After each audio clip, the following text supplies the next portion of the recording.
Kakashi is the #1 character in Naruto. Kakashi is top 3 characters when someone even mentions Naruto. And without a doubt, Kakashi is the most loved character in all of Naruto. Kakashi has been received by so much love and praise and respect over the years. I am confident to say yes, Kakashi is the #1 character in all of Naruto if we are going by the fanbase's perspective. Now, what makes Kakashi such a well-written character and people who prefer him over Naruto sometimes? Kakashi has such a troubled life. He lost his father due to suicide after being scolded by the whole village and the same people his father saved to protect. They also shamed him, and it took its course, and his father took his own life for that reason. And this is why Kakashi's perspective on the shinobi world changed completely. Kakashi now believes following orders means everything. Those who break the rules are scum, because Kakashi didn't want to end up like his father. Rules come first, then anything else. It is part of the shinobi role to execute every order. You have to put your feelings aside to accomplish your missions. That is what Kakashi believed. He would do anything to be successful growing up. You can't have feelings, you have to follow orders. You have to obey the shinobi law.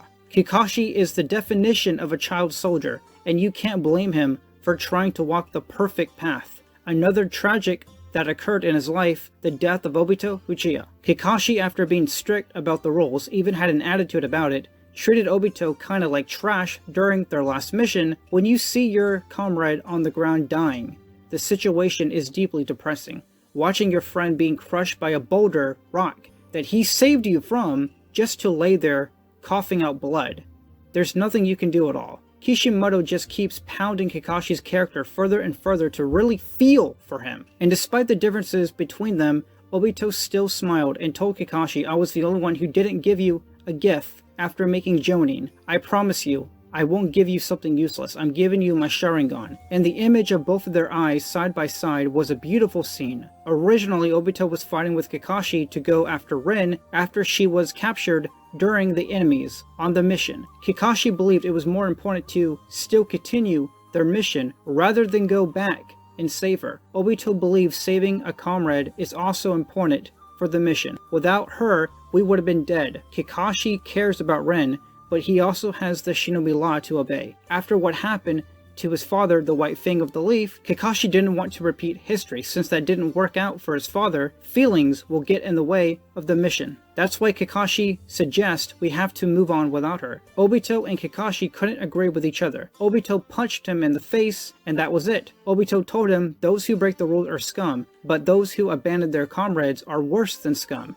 Obito left him alone to go save Rin. Kakashi left and walked into the opposite direction. But thankfully, right before Obito was about to die, Kakashi ended up giving in to his feelings anyways, to come back to save both Rin and Obito. And as a result for giving into their emotions, that is why Obito was laying on the ground dying. If they just abandoned Rin like they were supposed to, Obito wouldn't have died that day, and Rin, by a chance, could have been saved by other means. No promises. This is proof why the Shinobi Code exists. You can't save everyone, and to prevent other deaths from happening, you have to accept some comrades die on the battlefield. And there will be others you will have a chance to save.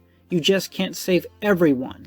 After this, Kakashi was given his nickname, the Copycat Ninja. Before Obito died, he told Kakashi, "Promise me you will protect Rin." But sadly, Kakashi couldn't keep that promise. Kakashi was about to kill an enemy ninja, but Rin committed suicide by Kakashi's lightning blade running herself through it. After the Miss Ninja put the 3 tails inside of her when they captured her, Rin knew what was going on, and it was out of Kakashi's hands. Rin was saving her village. Even Rin herself asked originally for Kakashi to kill her. He refused because of that promise to Obito, but sadly nothing was happy at the end. A few years later after the war, Kakashi lost his sensei Minato. Minato, who trained him and taught him everything he needed to know to be a ninja, Kakashi is now losing another person close to him. That's 4 deaths in his life. 5 if you count his mother that we know nothing of. Everybody's always wondering, how does Kakashi have the ability to keep showing a smile? And I think the answer is pretty simple here. Life goes on, and you will find new comrades to help fill the void of loss and pain. Before Minato's passing, he put Kakashi in the Anbu Black Ops to relax his mind from the shinobi life. But it backfired and Kakashi's heart grew colder and colder because of it. Now, When he was trying to recover from that last mission, Kakashi had many flashbacks of Ren's death every time he would use the lightning blade again. Kakashi woke up one morning crying, trying to rinse off the blood on the palm of his hands. But now we understand it wasn't the blood he was trying to rinse off, but it was the cursed memory of Ren's death, of when the blood was on his hands at that moment. Now, it's just a bad memory that he can't escape from. Memories haunt you for a while, even after the time has served. Kakashi served the Anbu a few more years after Minato's death, until the third Hokage wanted him to move on and become a Jonin leader. It was time to relieve Kakashi from Minato's decision after such a long time has passed. It's time for him to move on. Kakashi then met Team 7, especially Naruto, the son of his master. Kakashi didn't think anything of him at the time. In fact, Kakashi seemed like he disliked everyone. Kakashi's heart grew colder and colder from all of the pain he went through. He was calling out Sasuke and Naruto and Sakura during the bell test, telling them that teamwork does matter than anything else. Kakashi is learning from his failures that you have to use teamwork and you can't abandon anyone. He's very strict because he doesn't want to repeat history.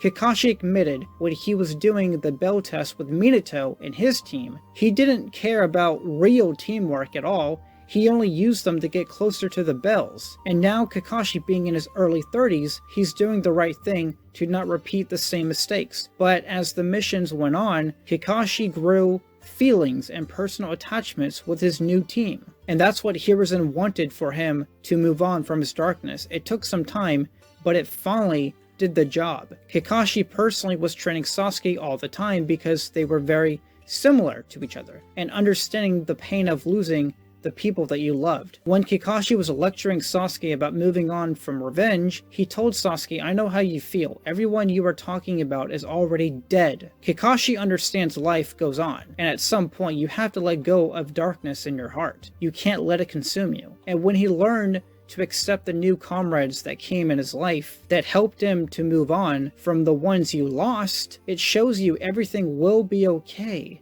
and you can continue to show a smile again. Kakashi could have given in to the darkness in his heart at any moment, but he's strong enough not to give in to it. Just keep pushing no matter what. Now his relationship with Obito Uchiha, after finding out he was alive after all this time, Kakashi is just a broken person now. He insults himself, calling himself trash, and tells Obito he is the real hero of the Hidden Leaf. Out of the amount of times Kakashi was always running late because he's taking his time to be at the statue memorial for the respects to all the past shinobi who have died, and he believed for 17 years Obito was one of them. Now, in the face of war, Kakashi finds out his best friend was still alive, and he was responsible for most of everything of the events that happened in the past, especially killing your master. I understand why Kakashi doesn't know what to do. Naruto had to help him by calling him out.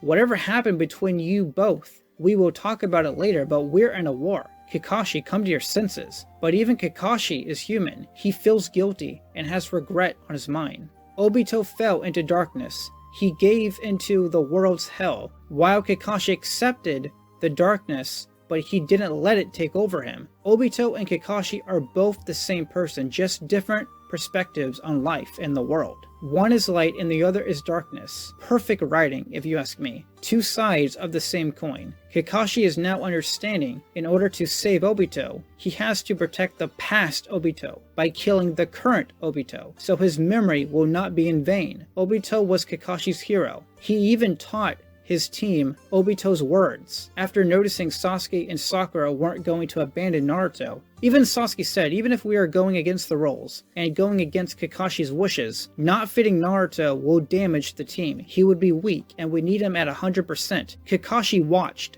and saw everything. Kakashi respected their actions and their decisions of not abandoning a comrade. They were able to become Genin because they will not abandon anyone no matter what. Kakashi believes some rules are meant to be broken to save lives. Obito and Kakashi's father Sakumo view on the shinobi world are both right. You have to break rules to make the situation better, even if it means abandoning the code of law of shinobi. Kakashi understands now the shinobi law is wrong, even if they did follow the rule back then and Obito did live If their feelings did not get in the way of saving Rin, what's stopping them to not think about how they abandoned Rin on their mission? That would also be on their subconscious forever, that they abandoned someone they cared about, just for the sake of completing a mission. So there is really no perfect answer for the right judgment of cause. Kakashi tried using Obito's words on him to save him from himself, but Obito was just too far gone. Nothing could reach him anymore at all. I would have rather Kakashi kill Obito because it was part of their relationship character story, but at least that we know he was not going to hesitate in killing his friend. It was the only kind of care he could have given to Obito. Kakashi has been through a lot as a character and as a human being. One of the most challenging events in his whole life is when he had to almost fight Sasuke, his student, and understood the pain of the third Hokage who had to fight his student. The amount of weight of pain that comes to fighting someone you teached is heartbreaking. Kakashi put his feelings aside and told his team to get out of here because he was going to kill Sasuke. You're going to see things you wish you hadn't. He was going to do this to help peace to remain still. Sasuke was too far gone after hearing his ideology of destroying the Hidden Leaf Village. He needed to put him down. Kakashi is a real shinobi who makes rough sacrifices to maintain peace and order, and I respect that in every way. And what also makes Kakashi such a loving character, he respected his enemy Zabuza to let him see Haku one last time before he goes. They were enemies once, but Kakashi knows how much Haku meant to him at the last minute of his life, after Naruto woke him up about his true feelings towards Haku. Kakashi respected Zabuza's feelings and walked him over to Haku, laid him there, and they both died together. That is such a sweet move, Kakashi. Just wow, man. Kakashi is such a beautiful, well-written character. He's definitely one of my favorites. Thank you, Kishimoto, for writing one of the most loved characters ever in fiction. You really truly do feel for Kakashi's pain and really care about him as a character. To his backstory with Obito and Ren and Minato losing everyone, the guilt, how to move on, how to overcome that guilt and that pain, that everything will be okay and you can keep smiling. When new people come in your life, just be thankful, take it, and just look forward to the next chapter in your life. Pain will only last forever until you decide to move on. When you don't decide to move on, it will always be there. But when you can accept that people can still come in your life and tell you everything is going to be fine and the memories you will make with other people, you can keep moving forward at any moment. Just don't let darkness consume you. Just be thankful of the people that still come in your life and welcome you to come back home. And that is what Kakashi's character represents. It does not matter the amount of pain, guilt, and depression and revenge that we have in our mind. If we just allow others to come in our life that can help fill the void of that pain and that suffering, everything will be okay. Just move forward with a smile on your face and just to accept that others will always be by your side and they will help you to guide you in the right path. And that is what Kakashi has stand for us all. That life just goes on. Pain, suffering, it's all in the past. Just allow others to come in your life and you will be okay. I promise. And that is why we love Kakashi, to his character, his backstory, his life lessons, the pain of losing someone dear, but then you can keep finding ways to keep moving on regardless of what you've been through. Kakashi's character is the definition of how to create the most loved character in fiction, maybe. Kakashi is the most loved character in Naruto, if you are asking for my personal opinion. I love Kakashi, we love Kakashi, and without him, Naruto would be incomplete. I'm Delix, subscribe if you want, and stay enjoyed, and have a good night. Bye.